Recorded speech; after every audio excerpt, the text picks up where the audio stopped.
You are appreciating the expansion of your desire? No. Well, in the early stages of launching desire, sometimes it is a bit dicey because in the contrasting experience, there is often some knowing what you don't want on your way to knowing what you do want.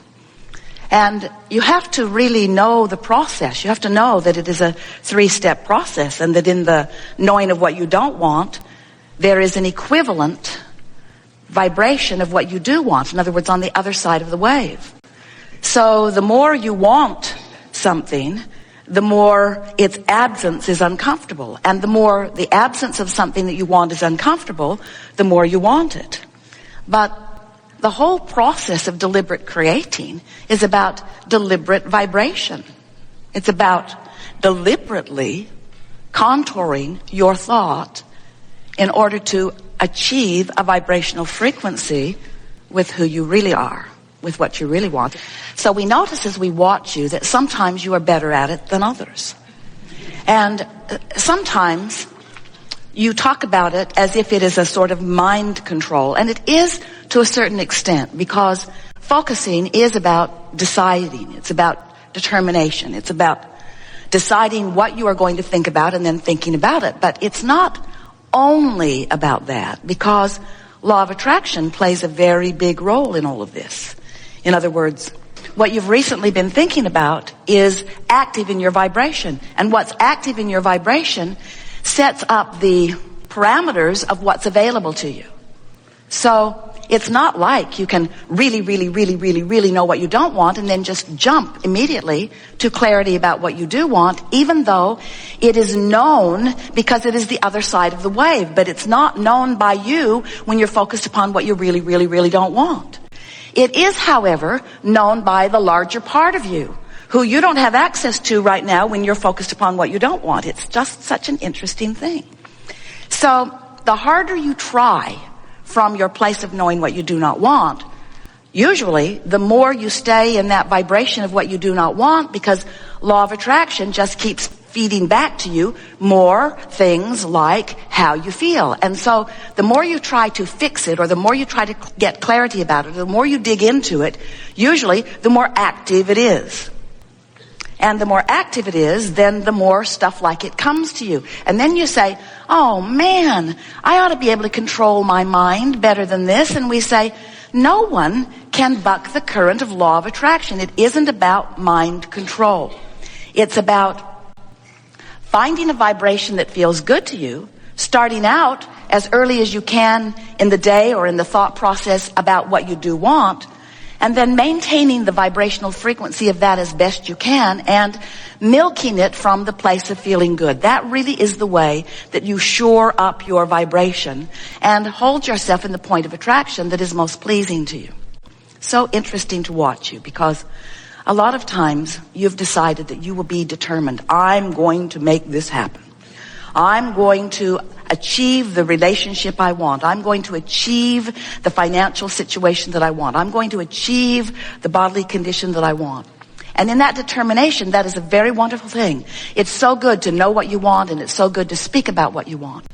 But we've been talking for years, and if you've been listening to us at all, you've been hearing us speaking about the law of attraction. Yes, most powerful, significant law in the universe, and the one that your understanding of it will serve you better than all others. And for a while you heard us speaking, and we often do, about the law of deliberate creation. We asked Jerry and Esther to call it the science of deliberate creation, because it really is ongoing and it's unfolding. But then we want to talk to you about the law of allowing. We began calling it the art of allowing, because the only law worth mentioning, really, we don't count gravity, is the law of attraction. But the art of allowing really is what we're talking about here. And it's about managing your vibration. It's about caring enough about how you feel that you tune yourself to the frequency of who you really are. Now, that's the most important thing to talk about. So you know that you are extensions of source energy. You know that, don't you?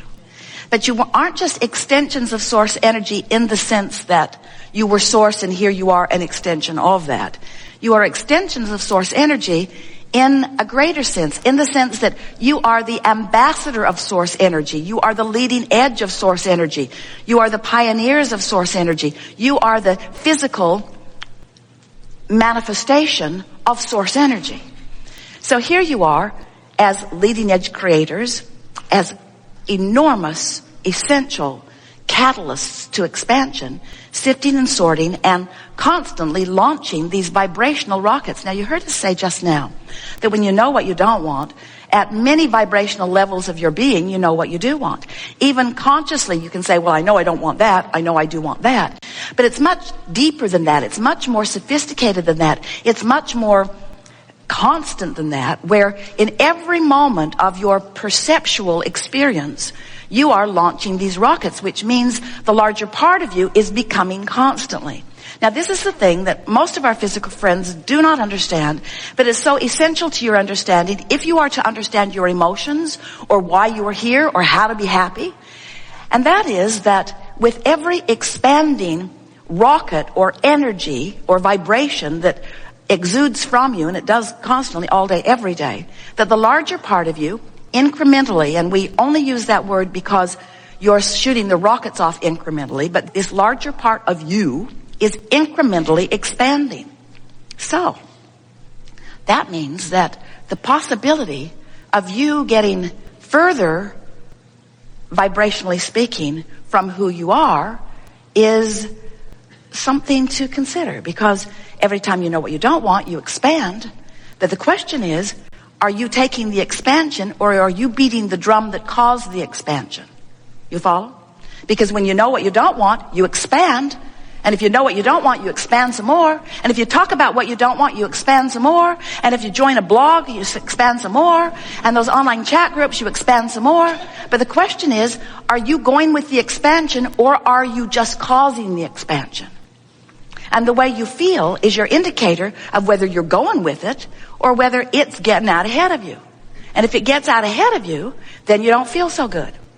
If life causes you to expand and you are not aware of the expansion and doing your work in keeping up with it, then the gap can get wide enough that you can begin to experience some discomfort that is beyond the negative emotion that we love you very much. The negative emotion that, oh, we love you so much.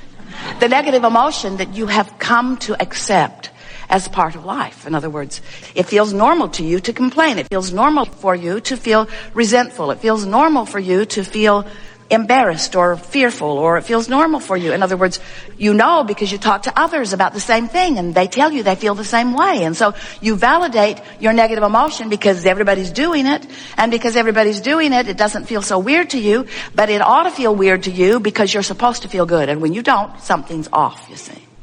So when we talk about the art of allowing, we're not just talking about you allowing your new car to come or your new home to come or your lover to come or your physical condition to improve. We are talking about that, but not just that. When we talk about the art of allowing, what we're really talking about you allowing is your alignment, your connection, your involvement, your vibrational sameness with your inner being, who keeps taking the expansion and never holds back from it. Your inner being, the source within you, this non-physical part of you, who we are wanting you to understand exists in this vibrational frequency of knowledge and understanding and beingness. Your inner being is not an idea.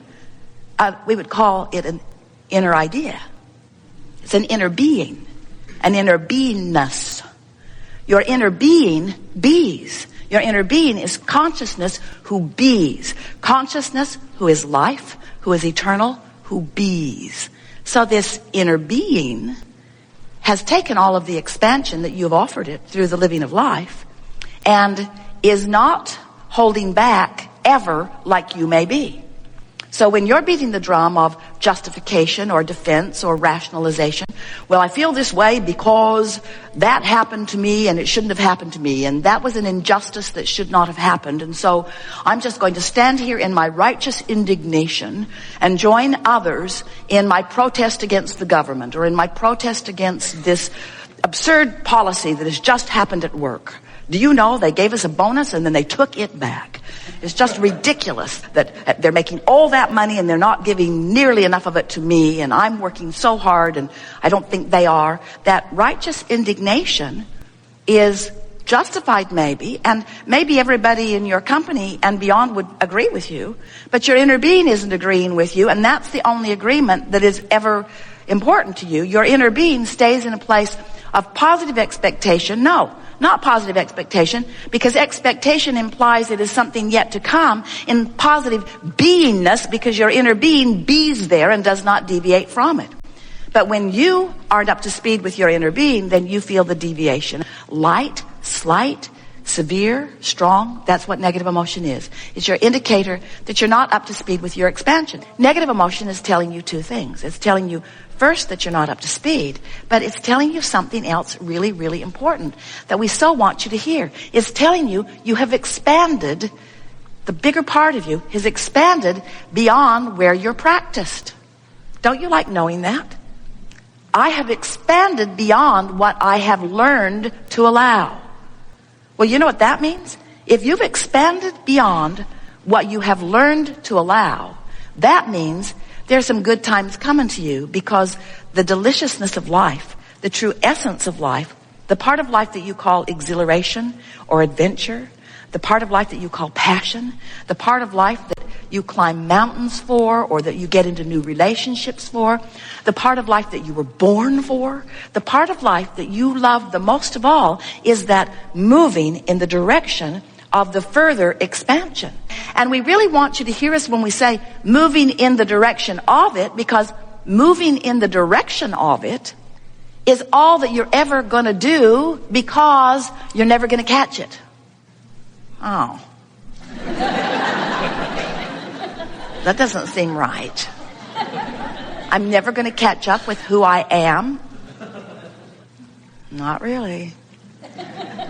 Because there will always be more that will cause you to expand. And so if you can come to the place where you savor the problem as deliberately and deliciously as you savor the solution, now you're rocking and rolling. Because you can't have a solution without a problem, and you can't have expansion without asking, and you can't ask without contrast, and you can't be alive without that. You can't be here in this physical format without life causing you to know more clearly all day, every day, what you would prefer. So you got that, didn't you? Do you understand that the vibration of a question and the vibration of an answer are different frequencies? But the answer is born from the question. Do you understand that the frequency, the vibrational frequency of a solution is different than the frequency of the problem? But they are tied together in this vibrational wave. In other words, they are equal parts of the same concept. It's why humans talk about duality.